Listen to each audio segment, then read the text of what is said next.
Good afternoon, and thank you for joining us. We are on the traditional territory of the Syilx Okanagan people. We're here in the city of Penticton, and we're talking today about the Christie Mountain wildfire. We'll be giving you a short briefing. We'll hear from a few different guests. Nicole Bonnet will be here from the BC Wildfire Service. We're going to start off with her in just a moment with the latest on this wildfire. We'll then hear from the city of Penticton's mayor, John Vasilaki, and the city manager, Johnny Van Dyke, will also address our audience today. And then we'll hear from Larry Watkinson. He's the fire chief here with the city of Penticton and also involved in structural protection, and he'll talk about the structural protection units that have come into the area. We'll have time for a question and answer session after that. I'd like to remind our media who are here with us to step up to the microphone if you do have a question so our audience at home can hear, and please continue to practice social distancing or physical distancing as we call it as well. We'll also remind you, if you're watching on Facebook, the closed captioning has been enabled, so you'll be able to watch that after this broadcast. A couple of quick notes I want to mention. First of all, my name is Eric Thompson, and I am an information officer with the Regional District of Okanagan-Similkameen Emergency Operations Center. For those of you from outside of the area, we cover a very wide area, and inside of that area is municipalities. One of them is the city of Penticton. This Christie Mountain wildfire is bordering both Area D, Electoral Area D, and the city of Penticton. For anyone who is out right now on an evacuation order, there are 319 residences that are out on this evacuation order. We want to remind you that if you haven't yet, you can go to ess.gov.bc.ca to register. We've had a number of people register already, and from what I understand, that number is fairly significant. 2,885. That's 2,885 people have pre-registered with that tool as of August 20th. And the latest numbers from the reception center, we have 161 people have registered at the reception center in Penticton. That's at 199 Ellis Street. 103 have received lodging, and then others, 101 of them, have received billeting with family and friends, and that's part of remaining inside of a family bubble. So, a couple of things to get to very quickly. If you are on evacuation alert, for those residents on evacuation alert, it's important that you consider using that ess.gov.bc.ca tool. There are a few challenges that you'll face, and I feel that we have this forum. We should mention them right now, so for those of you watching across the country, you'll have to bear with us for some of the local details. But when you go into that site, if you don't want your information shared with anyone or collected, you can then go into the reception center. Your information will be kept private. Also, you'll notice there is only one mark that you can put, whether you're an evacuee or not. That's it. It's just evacuee. You'll have to say yes. That's being worked on. The ERA tool will ask a number of different questions. They're all mandatory. Fill them out the best you can. For COVID-19, if you're experiencing symptoms, please don't go to the reception center. What we invite you to do is call into the number. I'll have two numbers for you right now for information about ESS, and then we'll get on with our information from Nicole Bonnet. For the city of Penticton, if you're looking for information about emergency support services, please call 250-490-2345. For the Regional District of Okanagan-Similkameen, 250-490-4225. All right, at this point, we'd like to invite Nicole Bonnet to come up and say a few words on behalf of BC Wildfire Service. And again, at the end of our news conference, we'll have time for a question and answer. Thank you. Good afternoon. So in interest of time, I'll keep this pretty quick and pretty short. We did have the incident management team has fully transitioned as of yesterday evening. What that's going to do is allow the zone to free up some of their own resources and continue to respond to new wildfire starts. We have not updated the size yet from the 2,000 hectares, and we'll likely do that hopefully sometime later on today. With the smoke, it's been a little bit of a challenge visibility-wise to get an accurate track. And we did release on social media last night that we do have additional structure protection strike teams that will be coming into the area today to do a little bit of triage and initial assessment in some of the evacuation alert areas. And this is just a precautionary measure in the event that we do see some of those 70 gusting winds out of the south that were forecasted for this afternoon. The fire behavior this morning has been fairly quiet, not a lot of open flame, mostly rank 1 with just the wispy smoke that you can see in the air. And I'll turn it over in a little bit, and Larry will talk a little bit more about the structure protection stuff. All right, thank you very much. That's Nicole Bonnet with BC Wildfire Service. A quick reminder that our evacuation orders right now for the Regional District of Okanagan-Similkameen in 319 properties for Heritage Hills, that is still in effect. The evacuation alerts for the Regional District 116 civic addresses, that's for Upper Carmi, and also Skaha Bluffs Provincial Park, still in effect. And for the City of Penticton, the evacuation alert remains in effect for 3,669 properties. We've seen some interesting pictures on social media, and they include people mountain biking in the area. Not a good idea. We'd invite you to not do that. It's very dangerous, and we're hoping that everyone will abide by some of those rules that are out there, including avoiding the air traffic if you're out on Skaha Lake. Thank you. We really appreciate it. Now, the Mayor of Penticton, John Vasilaki.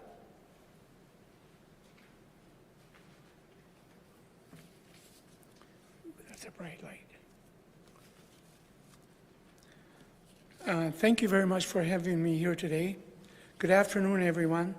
The focus of my comments this afternoon concern what we must do as citizens of Penticton to support our community's emergency response. Should the winds change and should the fire cross into our city limits, we must work together. Today, we are seeing our own city fire trucks along with fire trucks and crews from throughout the region arriving to help protect Penticton homes.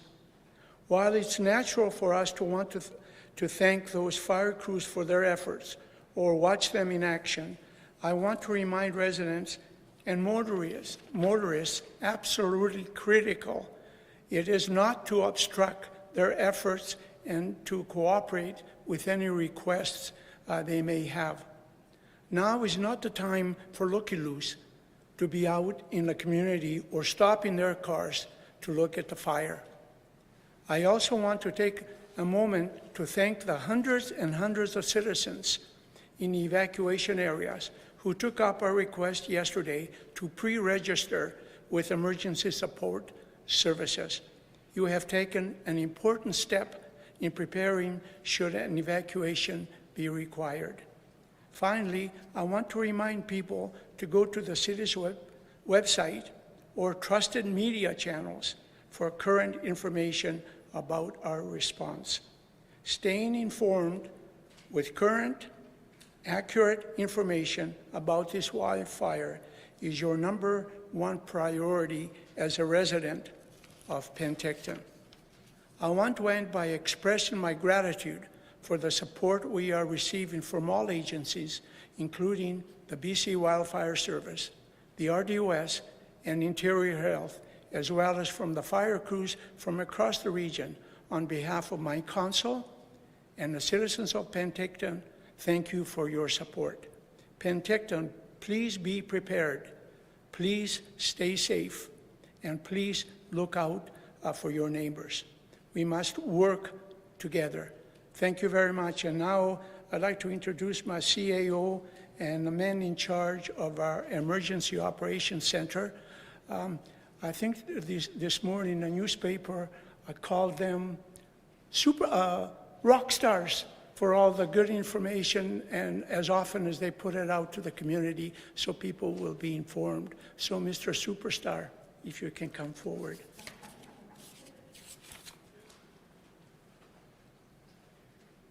Thank you, Mayor Vasilaki. Just a brief update for you this afternoon. As the Mayor mentioned, and Eric on behalf of the Regional District, we've had over 1,400 households pre-register for using the evacuee registration and assistance tool. And again, that's at ess.gov.bc.ca. For residents of the City of Penticton or those nearby, our Emergency Operations Center has a call center stood up, and the phone number to reach them again is 250-490-2345. Again, 250-490-2345. Residents will note that there are fire crews from across the valley in Penticton, a lot of different apparatus and personnel. They've also noted that there is apparatus parked in the parking lot at the Adidas Sportsplex, as well as tents in Kings Park Soccer Field. That, of course, is for structural protection efforts and for preparation for structural protection. So we'd ask that residents avoid unnecessary trips to that area. Finally, we'll have the City of Penticton Fire Chief, Larry Watkinson, who is leading the provincial structural protection efforts and will be leading the unified command should the fire enter the City of Penticton. I'll ask Larry if he'd like to share some information on structural protection. Thank you.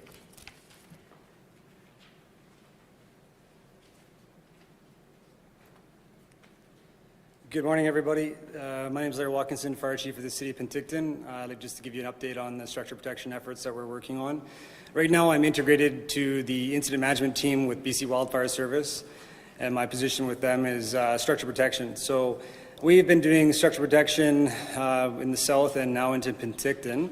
Our efforts have been primarily on just making sure that in the event the fire comes into our community, that we have the appropriate resources to help defend the homes that are directly impacted by the fire. So currently right now we have 110 firefighters from all across the province, approximately 61 fire apparatus that are not Penticton firefighters or apparatus from our jurisdiction. We are working right now with a couple of different divisions, mostly on the Upper East side of the City of Penticton and upwards to Upper Carmi. Working with the incident management team as the fire develops, and if it hits a specific trigger point, we'll be integrating our operations to better serve the citizens of Penticton and Upper Carmi so that we can protect the homes in a more synergized effort. As we move forward, we will continue having these apparatuses in Penticton for the safety of the residents and the protection of their homes until the threat is no longer considered severe. At that time, we'll be releasing those assets provincially back to their home communities. Thank you. Thank you very much. So Kate, just stand by if you could, please. So that's Penticton Fire Chief Larry Watkinson. He's going to start off with our Q&A. So what we'll ask the media to do, if you can, is just maintain your physical distancing. Just step up to the mic one at a time. And what we'll do is, because of the COVID-19 protocols, we're trying to avoid people going back and forth. So we'll have Fire Chief Watkinson up here for about 5 minutes or so, answering as many questions as he can about structural protection. And then at that point, we will then bring Nicole Bonnet up and she'll talk and she'll wrap things up. If we do need to, there may be some time for some one-on-ones, that type of thing. Before I go, I may, if I can, just simply remind you that if you're an evacuee, please be patient. Lots of volunteers working at the ESS Reception Center. They're doing an incredible job, and we do appreciate that. And be prepared. Here's Chief Larry Watkinson. Thank you. I'm happy to take your questions. Hi, Chief Watkinson. It's Brady Strachan with CBC Kelowna. The wind obviously has picked up. I'm sure you've seen that. How will that play into the efforts to protect homes today? Yeah, certainly that's one of the main concerns that we have. The ember transplant is really what we're most concerned about. The area's got some second generation growth as we've had a fire through that area in 1994. So although that has been burnt off already once, there's still significant fuels up there. Our concern is the fuels then carrying through with the wind and then landing into our community, starting spot fires inside the community, and then of course igniting structures. So the big thing is we'll be doing tactical patrols through the communities with engines and just making sure that any of those spot fires don't get significant enough to encroach onto the structures themselves. And do you have the type of hosing that you can set up to put water on particular homes that are at risk? I'm not sure what that is. Yeah, absolutely. So the apparatus that have come across the province is 61 pieces of apparatus, along with the BC Wildfire Service sprinkler protection trailers. We have significant amount of resources. It's certainly, in my opinion, enough resources here to effectively and maintain the integrity of that front. That being said, of course, those situations can change rapidly based on fire behavior, but we feel that we've appropriately resourced this fire as required. Okay, thank you. Joe Fries, Penticton Herald. Hi, Joe. Chief Watkinson, in your remarks, you referenced a trigger point that would spur you into action. Can you please elaborate on what the trigger point might look like? Yeah, so yesterday we took a flight with the fire behavior specialist with the incident management team, BC Wildfire Service.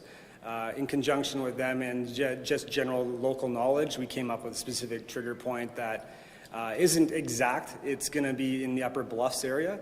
And based on fire behavior and the potential in the fire front and I guess the extreme fire behavior, if it is, then we will have to take into consideration when and how we'll activate that trigger point. But when that trigger point is passed by the fire, working with the incident management team and the incident commander, we will make the determination if we will actually activate the local state of emergency and then do the orders for evacuation at that time. Nick Johansson, Castanet News. At this time, have structural protection units been placing sprinklers in the alert areas, or is it just more of a monitoring situation right now? Yeah, so today, part of our tasks and goals is going to be setting up what we call wet lines. So wet lines will be around the perimeter of what is the urban interface, so homes that are directly embedded against the interface wildland. So we're setting up a wet line, which is basically an elaborate sprinkler system that's going to bring the relative humidity up, in a sense, create a humidity bubble in that community. And that will help reduce the ember transplant. So if an ember does land in that area, it won't have the ability to ignite. It'll just fizzle out and hopefully not ignite the brush around the homes. And what neighborhoods particularly are we talking about here? Oh boy, we have 3 different divisions, and like I said, it's mostly the eastern end of the upper side of Wilty Bench, Upper Carmi. We're not focusing too much on the Sendero Canyon at this time, but we certainly is in our operational goals if it does extend beyond that. And have we seen embers fly into these areas yet, or are we monitoring this time? I haven't seen any embers that have been active. There's been some ash falling, but it hasn't been anything of concern at this time. Thank you. One more for you, Ken. Aaron MacArthur with Global News. You were talking about the trigger point. How much time would you have? How much time would residents have if it reaches that trigger point? Do you have an estimate on that? Yeah, based on the fire growth expectations, the fire behavior specialist, we feel that we've given enough time, upwards of 4 hours, to do the evacuation based on the growth of the fire potential. So we feel pretty confident that everybody has been given enough time for the alert to be prepared to leave at a moment's notice. And that being said, of course, fire can change very quickly, and if the situation develops rapidly, then we will be making an earlier determination on that trigger point, before the trigger point, or even after the trigger point, depending on fire behavior. We'll bring in Nicole. Thank you.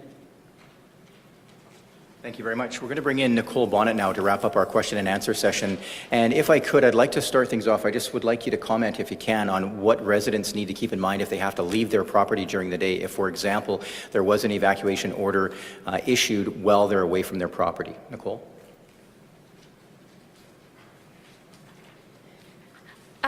Yeah, so if you are in the evac alert area, we are advising with the RDOS in the city of Penticton that you want to have a bag packed and ready to go. Some of those things maybe you want to just keep in your car in case you do plan to be away from your home for a while. And I know the RDOS and city of Penticton have put out a recommendation that if you can in advance maybe make accommodations if you've got friends or family in the area, but obviously outside of the evac alert area or order area. Get in touch with them and see if you can stay with them and just put some thought into some of that pre-planning. I think that also goes a long way just towards helping with your comfort level, because we do recognize that it is a stressful situation. And I think, just real quick, before I take questions, I do want to throw out there, because I should have mentioned this earlier, we do have a Fires of Note page on the BC Wildfire Service.ca website. So we're always updating that with current information as soon as we get it in real time. And for anybody who's watching this on their mobile devices, BC Wildfire Service does have a mobile app now that you can download as well to look up some of this information. Yesterday, I think you said something about trying to steer the fire into places where you could more easily fight it on your terms, I think you said. How has that been progressing, and what is the terrain like now where the fire is of most concern to you? The fire, the topography up there is pretty steep, pretty hilly, rocky. There's some little gullies and things like that. So in the areas where there's gullies, if the wind is moving in the same direction, it'll just push the fire up those gullies really quickly and kind of wick up there like a candle, which is actually kind of how the fire started. There's a lot of rock out there, and just because we've had this challenge from the start with finding safe access points for crews and heavy equipment to get in, it's why there largely hasn't been very much heavy equipment on the fire to date. But with the perimeter growth, while that does seem scary, it also is likely that as the fire moves out a little bit, it gives us additional space to look at finding alternative spaces to put crews in on the ground. Have you had any success since yesterday? I suppose is a better question. Sorry? Success since yesterday? In getting crews on the ground. The crews have... Containing it or any sort of... So we're not doing containment numbers anymore. The fire is still classified as out of control. However, we don't want people to be scared by that term. It is not necessarily indicative of what's happening on the ground.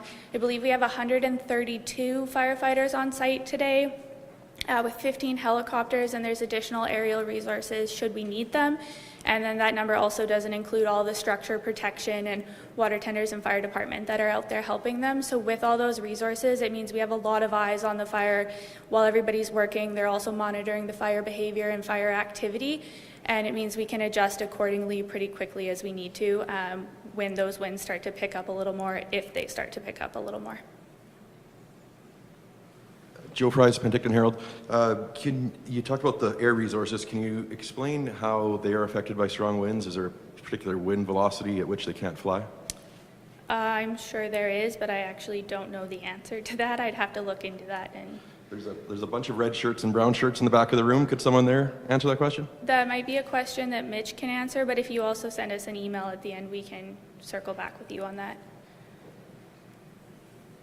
Hi, Nicole. Is there a particular direction you've seen the fire moving this morning with the heavy winds coming through there?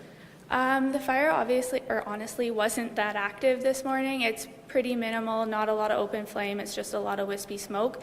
The wind that we were expecting that was forecasted out of the south is majorly the opposite direction of what the wind's done the last couple of days, so it would start pushing the fire more north. It just really depends on what that wind does, and when the wind comes, it will be influenced by the topography on top of the mountain there, so that might impact the direction a little bit as well.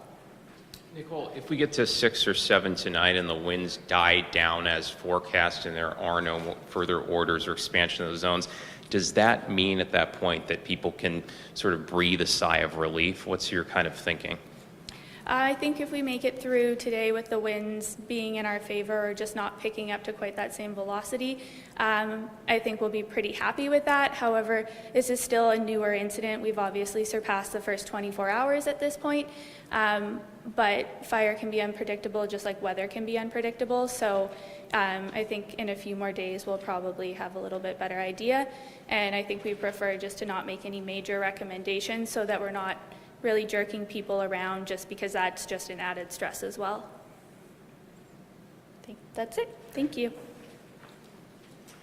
All right, thank you very much. We'll wrap it up then. We'll remind anyone watching at home there are some key websites to find information. Of course, you can follow media sources as well, but for direct, timely information about this fire, the Christie Mountain wildfire, the RDOS website is rdos.bc.ca. You can go directly to the Emergency Operations Center website, emergency.rdos.bc.ca, penticton.ca for information about the city of Penticton, and of course, go directly to BC Wildfire's website for current information. We had some questions about visuals that we don't have with us right now, but on those websites you'll find the maps and information you need. Thank you very much for joining us here in Penticton, and for those of you at home, have a great day.